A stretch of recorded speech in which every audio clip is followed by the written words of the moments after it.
I'm the old janitor here, sweeping floors and scrubbing stains nobody else notices. Been at this school longer than the bricks themselves. Kids call me grandfather on account of my white beard and the way I seem to know things. I see it all, the whispers, the betrayals, the cruelty that festers in young hearts.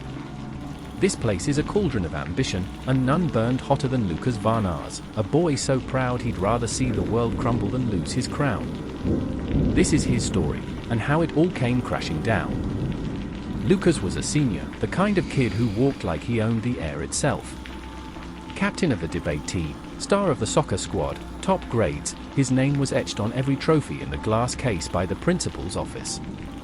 But Lucas didn't just climb to the top, he clawed his way up, crushing anyone who dared challenge him. He had a smile that could charm teachers and a tongue sharp enough to cut rivals to pieces. Behind his polished exterior was a heart cold as winter frost, and he wielded it like a blade. It started small. A rumor here, a misplaced homework there. Lucas didn't just want to win, he wanted his enemies broken. First was Emilia, the shy girl who dared outscore him on a math test. A week later, her private diary, full of her deepest insecurities, was photocopied and pinned to every bulletin board. She left school in tears, never came back. Then there was Thomas, the soccer rival who almost took Lucas's spot as captain. A doctored video of him stealing from the locker room made the rounds, and Thomas was expelled. Lucas didn't just play dirty, he played to destroy. But pride like that? It draws shadows.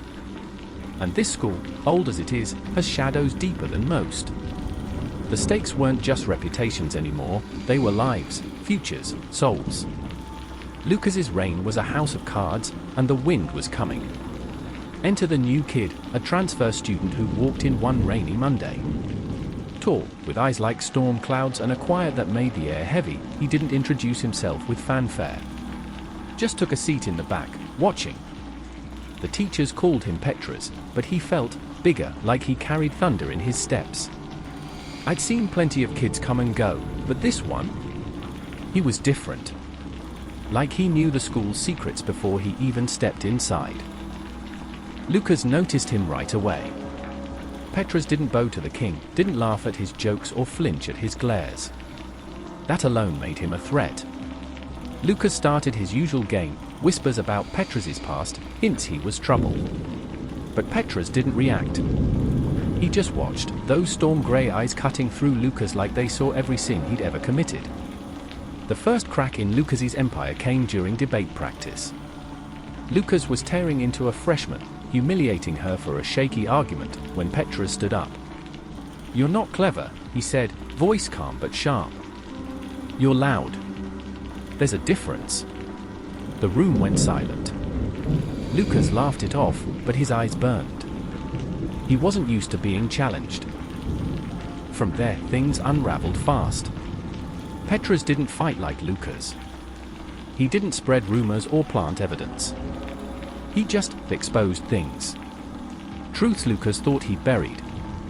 The video of Thomas? Petras found the original file on Lucas's laptop, somehow, and showed it to the coach. Thomas was reinstated, and Lucas's teammates started whispering.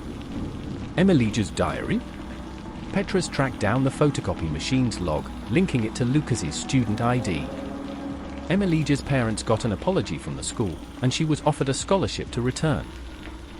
Lucas's charm started to crack. His followers dwindled, his perfect image tarnished. He doubled down, desperate to keep control. He framed Petras for vandalism, spray painting slurs on the gym wall. But the security cameras, ones I'd cleaned dust off 1,000 times, caught Lucas red-handed. Petras hadn't just dodged the trap, he'd turned it back on him. The stakes were climbing higher than Lucas could handle. The school was buzzing, but it wasn't just gossip anymore. Kids were scared. Not of Petras, but of what Lucas might do. He was cornered, and a cornered beast is dangerous.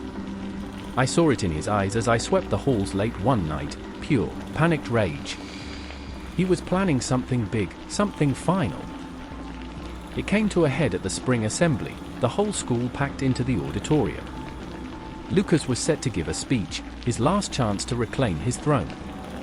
He strode on stage, all confidence, ready to spin a story about unity and leadership. But Petrus was there, in the front row, staring up with that unshakable calm. As Lucas spoke, the projector behind him flickered. A video started playing, not his prepared slides, but a montage of his crimes. Text messages plotting against classmates, voice recordings of him mocking teachers, proof of every dirty trick he'd pulled.